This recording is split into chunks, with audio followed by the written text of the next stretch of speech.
Hello everyone, আসসালামু আলাইকুম। যারা আইএলটিএস স্পিকিং এ খুব ভালো স্কোর তুলতে চায় তাদের জন্য আজকের লেসনটিতে আমি শেখাবো কয়েকটি গুরুত্বপূর্ণ ফ্রেজ যা আপনার কনভারসেশনে নিয়মিত ব্যবহার করলে আপনার রিয়েল আইএলটিএস এক্সামে অনেক ভালো স্কোর তোলা সম্ভব হবে। তো আমাদের লেকচারের প্রথম ফ্রেজটি হলো সেকেন্ড টু নান, যার অর্থ হলো সর্বোত্তম বা সবচেয়ে সেরা বা অদ্বিতীয়। তো আমরা সেন্টেন্স এক্সাম্পলে দেখি, নানা কনটেক্সটে কিন্তু আমরা এক্সাম্পলগুলো দিয়েছি। তাহলে শিক্ষাক্ষেত্রে কি বলেছি? দ্য কোয়ালিটি অফ এডুকেশন, শিক্ষার মান ইন আমেরিকাতে ইজ সেকেন্ড টু নান, হলো অদ্বিতীয়।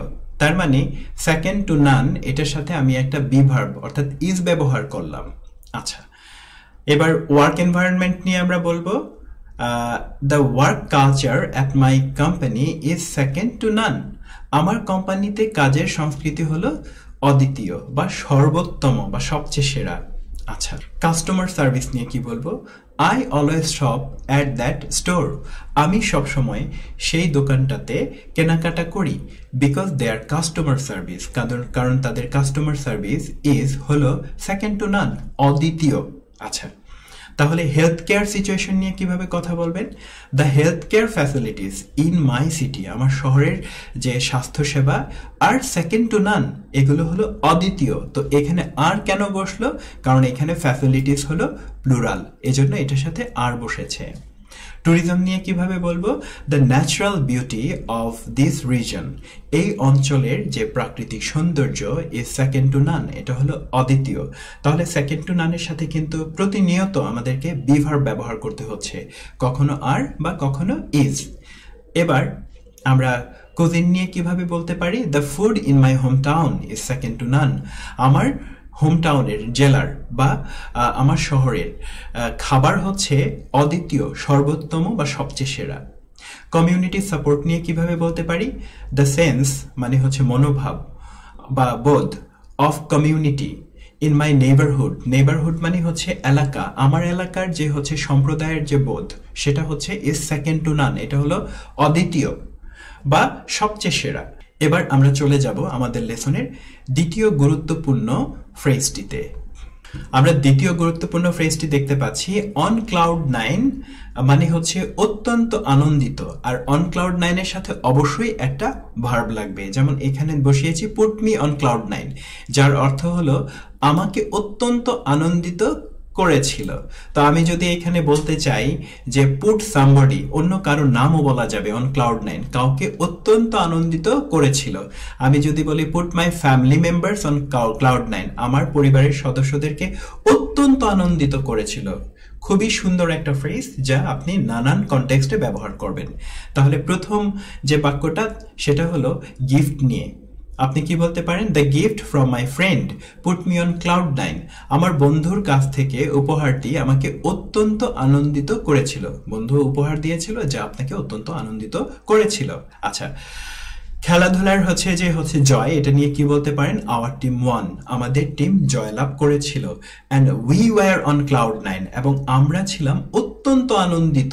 এবার এখানে পুট মি ব্যবহার করেছে, এখানে ওয়্যার অর্থাৎ বি ভার্ব ব্যবহার করে বলল। আচ্ছা, আপনার ভ্রমণের অভিজ্ঞতা নিয়ে কিভাবে কথা বলবেন? Seeing Cox's Bazar for the first time put me on cloud nine, প্রথমবার কক্সবাজার দেখা আমাকে অত্যন্ত আনন্দিত করেছিল। বা অন্য যে কোনো জায়গা নিয়ে আপনি বলতে পারবেন এটা। আপনার অ্যাচিভমেন্ট নিয়ে আপনি কিভাবে বলবেন? মাই 12th grade result left me on cloud nine, আমার দ্বাদশ শ্রেণীর রেজাল্ট আমাকে অত্যন্ত আনন্দিত করেছিল। তাহলে আমরা কিন্তু পুটের পরিবর্তে আমরা লেফটও ব্যবহার করতে পারবো। তো লিভ শব্দটার অর্থ আমরা জানি ত্যাগ করা, কিন্তু এখানে কি ত্যাগ করার অর্থে লিভ শব্দটা ব্যবহার হয়েছে? না। Leave somebody on cloud nine অর্থ কাউকে অত্যন্ত আনন্দিত করা। তাহলে আপনি left me on cloud nine মানে আমাকে অত্যন্ত আনন্দিত করেছিল। আচ্ছা, সর্বশেষ বাক্য ক্লাউড নাইন দিয়ে, the concert had me on cloud nine, কনসার্টটি আমাকে অত্যন্ত আনন্দিত করেছিল। সিমিলারলি আমরা জানি হ্যাভ মানে আছে, তো এখানে হ্যাড দিয়ে বসেছে, had me on cloud nine মানে আমাকে অত্যন্ত আনন্দিত করেছিল। তাহলে put me on cloud nine, left me on cloud nine আর had me on cloud nine সবগুলো দিয়েই হচ্ছে বোঝাচ্ছে যে আমাকে অত্যন্ত আনন্দিত করেছিল। কোনো ঘটনা আপনাকে আনন্দিত করেছিল, এই এক্সপিরিয়েন্সটা এক্সামিনারের কাছে বলতে আপনি অবশ্যই put me on cloud nine এটা ব্যবহার করতে পারেন। আমরা চলে এলাম আরেকটি ফ্রেজে। তো এই আরেকটি ফ্রেজ হলো once in a blue moon. Once in a blue moon মানে হচ্ছে কদাচিৎ বা খুব কমই।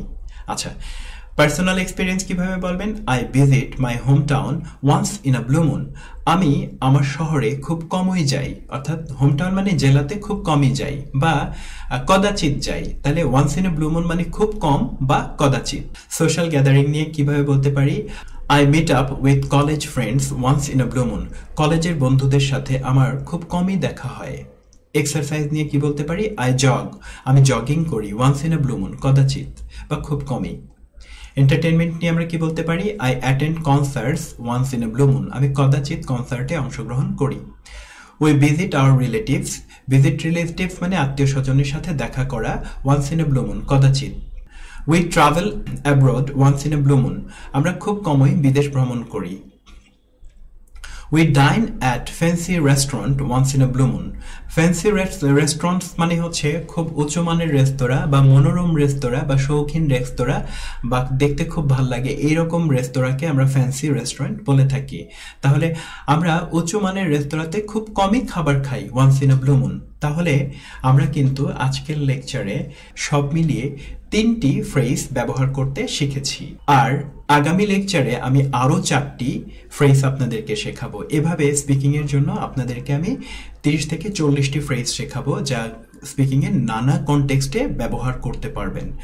আর এগুলো যদি ব্যবহার করতে পারেন এবং প্রতিনিয়ত আপনার চর্চাটা যদি রাখেন বন্ধুদের সাথে, ক্লাসমেটদের সাথে বা আপনার রুমমেটের সাথে যদি প্রতিনিয়ত এইগুলো চর্চা করেন তাহলে কিন্তু রিয়েল টেস্টেও এগুলো বলতে পারবেন। সেক্ষেত্রে আপনার ভোকাবুলারি রেঞ্জটা ভালো বলে আপনি ভালো স্কোর তুলতে পারবেন। তাই সবাইকে বলছি যে আজকের লেকচারটা অত্যন্ত গুরুত্বপূর্ণ। সবাই সুন্দর করে চর্চা করবেন, জোরে জোরে শব্দসহ, বাংলা সহ, এবং আপনার আন্ডারস্ট্যান্ডিং বাড়াবেন। সবশেষে আজকের লেসনটি আপনার ভালো লেগে থাকলে অবশ্যই একটি কমেন্ট করে জানাবেন। যারা সরাসরি আমার সাথে আইএলটিএস প্রিপারেশন নিতে চাইছেন তারা ফার্মগেটে টেস্ট প্রিপারেশন সেন্টারে সরাসরি আমার সাথে এসে দেখা করতে পারেন বা আমাকে মেসেজ দিয়ে জানাতে পারেন টেস্ট প্রিপারেশন সেন্টারের নাম্বারগুলোতে। তো সবার আইএলটিএস প্রিপারেশনের জন্য অনেক অনেক শুভকামনা।